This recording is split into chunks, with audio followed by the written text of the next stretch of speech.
Bonjour, c'est M. Ousmane et aujourd'hui, ensemble, on va voir avec le logiciel Science Word une symétrie glissée et ainsi que quelques de ses propriétés.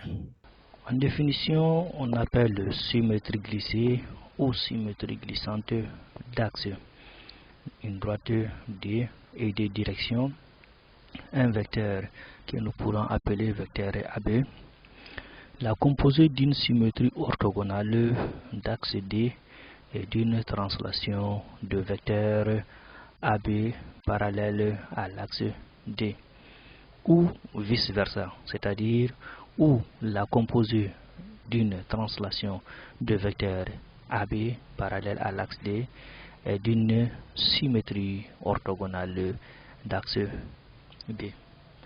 Alors, ce qu'il faut retenir en remarque, c'est que dans une symétrie glissée, tous les points sont mobiles, c'est-à-dire aucun point n'est invariant. Il faut également retenir que si nous prenons un point M' qui est image d'un autre point M par une symétrie glissée, alors le milieu du point M et de son image M' appartient forcément bien sûr à la droite D qui est l'axe de symétrie glissée. Voyons voir ça avec Science Word. J'ai choisi une droite que je vais appeler la droite D. Alors, je vais choisir un vecteur parallèle bien sûr à cette droite. Parallèle à cette droite, je vais l'appeler le vecteur AB et lui donner une direction AB ainsi. Alors, ensuite, je vais choisir comme d'habitude une figure. Voilà, je vais choisir une figure. Cette fois-ci, je choisis ce triangle-là. Ici, je le mets dans le même cadre que les autres objets. Voilà, c'est fait. Ensuite, ce qu'on va faire, on va d'abord faire la symétrie de cette figure par rapport à l'axe D ici. Donc je sélectionne les deux. Ensuite, en bas de l'écran, vous pouvez constater bien sûr l'étiquette dessiner le symétrique d'un objet. Si j'appuie sur ça, et là automatiquement, vous voyez, là j'ai la symétrie de mon triangle par rapport à l'axe D qui est là. Ensuite, je vais sélectionner bien sûr mon triangle et là si vous regardez en bas vous avez l'étiquette translation d'un vecteur. Donc je vais choisir translation d'un vecteur et là faire translation du vecteur AB. Et là vous avez bien sûr ma symétrie glissée ici. Cette figure, ce triangle ici est la symétrie glissée d'axe D de direction AB de cette figure ici. Alors, la règle la plus simple, on va vérifier si bien sûr le milieu des deux points de ces deux figures correspond exactement à l'axe D. Je sélectionne deux points image, c'est-à-dire ce point-là est l'image de celui-là par ma symétrie axiale. Donc je sélectionne un point et son image et je vérifie le milieu. Voilà l'étiquette qui me dit dessine le milieu du segment. Si j'appuie sur ça, vous allez voir exactement, ça va coïncider avec l'axe D. C'est fait. Et là, le milieu est exactement sur l'axe DD. Faisons de même pour les autres points. J'ai choisi un autre point et son image par la symétrie glissée. Et je cherche leur milieu. Ça coïncide exactement sur mon axe 2. Faisons de même pour le troisième point. Je choisis le troisième point de mon triangle et son image de l'autre côté par la symétrie glissée. Et là, je vais chercher leur milieu. Le milieu correspond exactement, vous pouvez le constater, sur l'axe D.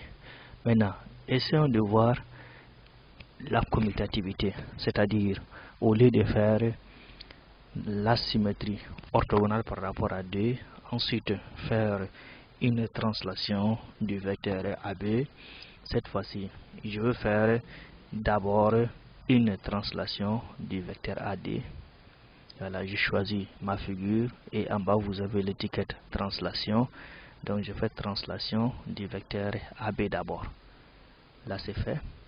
Ensuite, à partir de là, je fais la symétrie orthogonale par rapport à l'axe D. Donc je sélectionne l'image, je sélectionne ma droite et en bas de l'écran, vous pouvez voir symétrie d'un objet. J'appuie sur ça et vous voyez, ça correspond exactement bien sûr à ce que j'avais obtenu précédemment en faisant d'abord la symétrie par rapport à l'axe, ensuite la translation par rapport au vecteur. Donc c'est ce que nous avons dit, la composée d'une symétrie axiale et d'une translation ou d'une translation et d'une symétrie axiale. Propriété que dans une symétrie axiale, aucun point n'est invariant. On va essayer de vérifier si aucun point n'est invariant.